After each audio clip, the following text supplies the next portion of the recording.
Bonjour, nous allons considérer une séquence de flux. Imaginons qu'il s'agisse d'une dépense de 1200 € qui intervient en fin de mois. Donc vous voyez, aujourd'hui on est en T0 et à la fin d'un mois, on va dépenser 1200 € et cette dépense va se répéter le mois suivant et ainsi de suite jusqu'en Tn, n étant égal à 20. Et donc cette dépense de 1200 € va se répéter successivement pendant 20 mois. Alors une question qu'on peut se poser, mais tiens, si on voulait exprimer cette succession de dépenses par un capital, quelle serait en fait la valeur correspondante aujourd'hui en termes de capital qui équivaut à l'ensemble de ces dépenses futures? Eh bien, pour faire ce raisonnement, en fait, il faut actualiser l'ensemble de ces flux ici. Tous ces flux, il faut tous les actualiser en T0 et ensuite les additionner.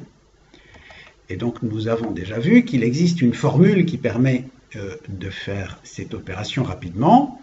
Et donc, il y a cette formule-ci. On voit donc on a une mensualité de 1200 €. Cette mensualité intervient pendant 20 mois successifs et ces mensualités sont actualisées en T0 au taux de 2%. 2% étant le taux réel mensuel. Et donc, on obtient ainsi la somme de 19 621 €. Autrement dit, dépenser 1200 € par mois en fin de mois pendant 20 mois successifs, c'est équivalent à dépenser 19 621 € en une seule fois en T0.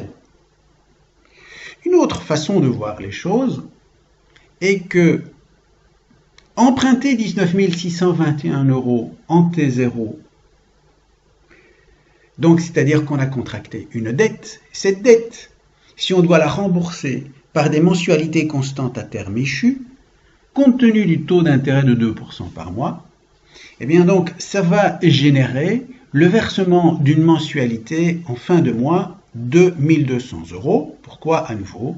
Parce que cette séquence de flux-ci est équivalente à ce flux-ci. Donc vous voyez, on a donc une séquence ici et une séquence ici. Ici, c'est un flux unique et ici, c'est un flux qui se répète.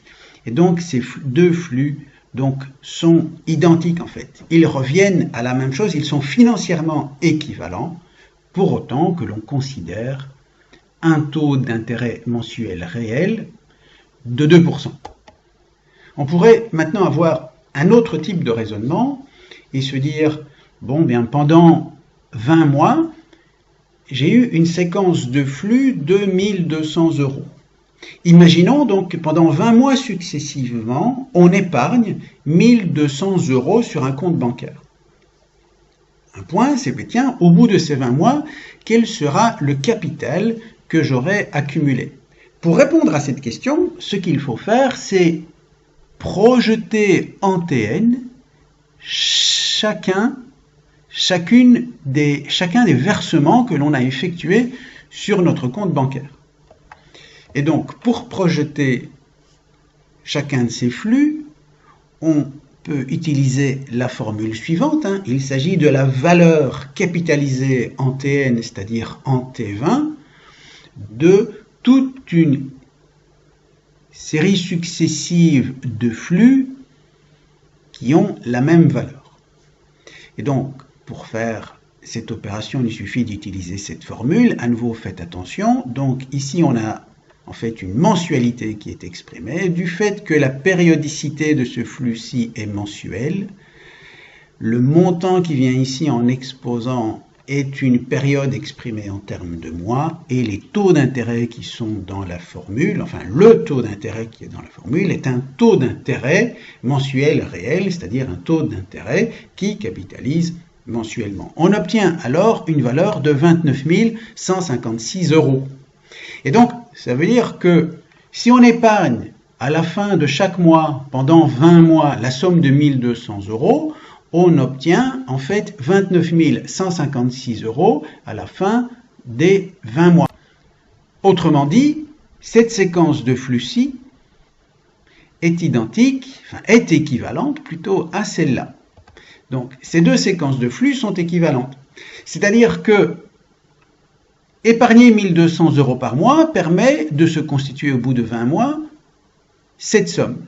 Et donc, ça a aussi un autre impact, c'est que 19 621 € en T0, c'est équivalent à 29 156 € en Tn. En effet, si l'on disposait de 19 621 € en T0 et qu'on les place sur un compte au taux mensuel de 2%, qui est le taux ici, on obtiendra au bout de 20 mois la somme de 29 156 €,84.